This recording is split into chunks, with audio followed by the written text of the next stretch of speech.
अरे वरुण बेटा, जरा 2,000 रुपये देना तो। मोहिनी जी अपना दुपट्टा सही करते हुए बोली। क्या हुआ मम्मी, कहीं जा रही हो क्या आप? वरुण ने पूछा। हाँ बेटा, अभी अभी तेरी मौसी का फोन आया था। मौसा जी को हॉस्पिटल में एडमिट किया है। उनकी तबीयत अचानक बिगड़ गई थी। वो वहाँ बिल्कुल अकेली है। उसने मुझे वहाँ बुलाया है, साथ ही कुछ ज़रूरी सामान लेकर आने को कहा है।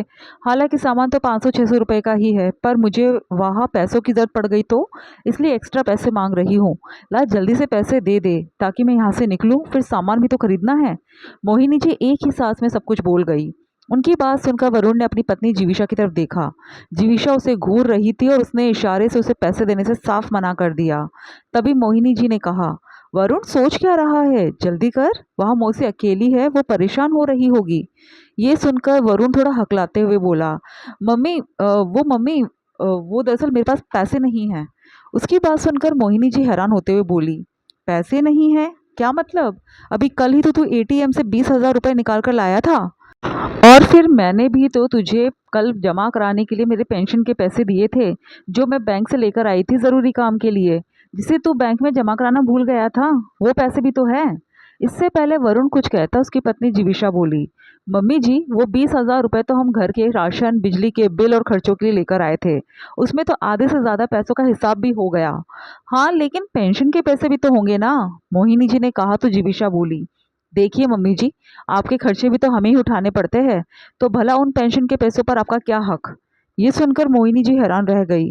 फिर अचानक कुछ सोचते हुए उन्होंने वरुण की तरफ देखा और कहा, वरुण, मेरे पेंशन के पैसे बैंक में ही जमा हो रहे हैं ना? हो रहे हैं या नहीं? अब वरुण से कोई जवाब देते नहीं बना। वो नजरें नीचे की चुपचाप बैठा रहा।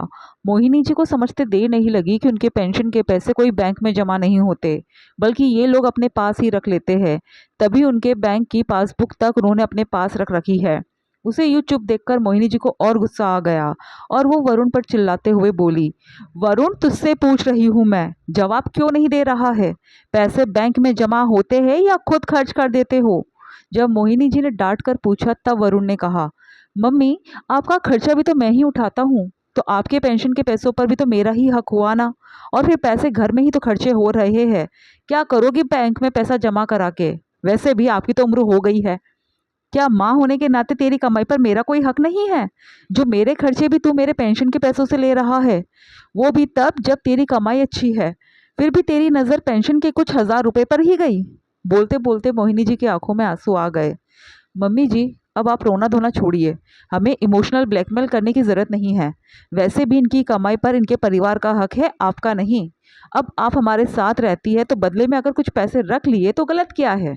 जीविशा चिढ़ते हुए बोली। और उसके बाद वरुण की तरफ पलटकर बोली, अब आप बैठे बैठे देख क्या रहे हो? आपको कुछ काम नहीं है क्या? चलिए तैयार हो जाइए, मेरे मायके भी तो चलना है फिर। आखिर मोहिनी जी को वही बैठा छोड़कर थोड़ी देर बाद दोनों वहां से रवाना हो गए। मोहिनी जी की आंखों में आंसू आ गए। कितना विश्वास करती थी वो अपने बेटे बहू पर, और वो दोनों उनकी पीठ पर छुरा घोंप रहे थे।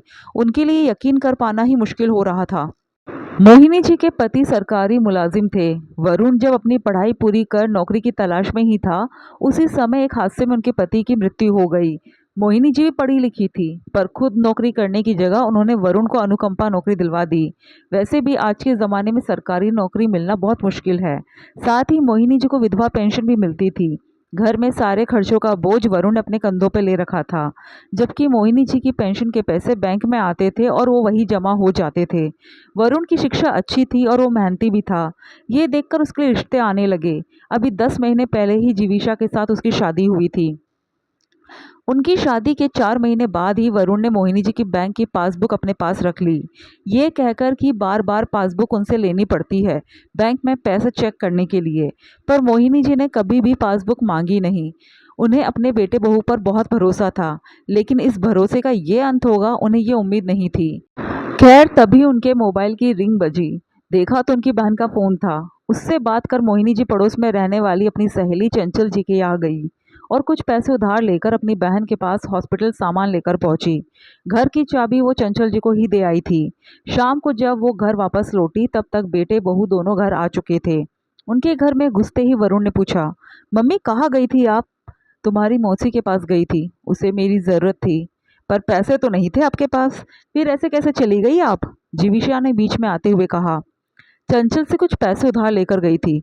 मैं उसे उसके पैसे लौटा दूंगी, पर उससे पहले तुम लोग मेरी पासबुक मुझे दे दो, मोहिनी जी ने दृढ़ होते हुए कहा।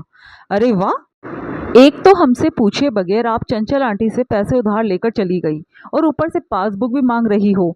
कुछ नहीं देने वाले हम आपको, चुपचाप पड़े रहिए घर में। आइंदा हमसे पूछे बगैर घर के बाहर कदम भी मत रखना, जीविशा चिल्लाते हुए बोली। ये सुनकर मोहिनी जी ने वरुण की तरफ देखा, लेकिन वरुण ने चुप रहकर इसमें अपनी सहमति जाहिर कर दी। आखिर मोहिनी जी ने निर्णय ले लिया कि अब उन्हें अपने लिए बोलना ही पड़ेगा। बहू, तुम मेरी बहू हो, सास बनने की कोशिश मत करो। तुम कौन होती हो ये निर्णय लेने वाली कि मुझे क्या करना है और क्या नहीं? मैं अपनी पासबुक ही तो मांग रही हूँ, कुछ और तो नहीं। एक मिनट मम्मी जी, आप अपने छोटे छोटे खर्चों के लिए भी हम पर निर्भर हो, हम आप पर निर्भर नहीं हैं। यदि आज हम आपके खर्चे करने से इनकार कर दे या आपको घर से निकाल दे तो आपके पास कोई दूसरा सहारा भी नहीं है।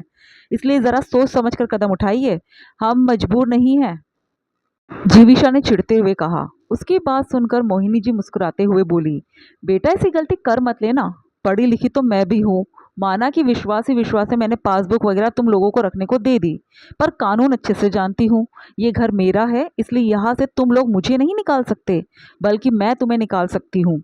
ये सुनकर जीविशा कुछ बोलने को हुई तो मोहिनी जी अपना हाथ दिखाते उसे चुप रहने का इशारा करते हुए उससे बोली, और रही बात मेरे खर्चों की, तो भारतीय कानून के हिसाब से अनुकंपा पर नौकरी लेने वाले बेटे को अपनी मां का भरण पोषण उसके जीवन काल तक करना होता है।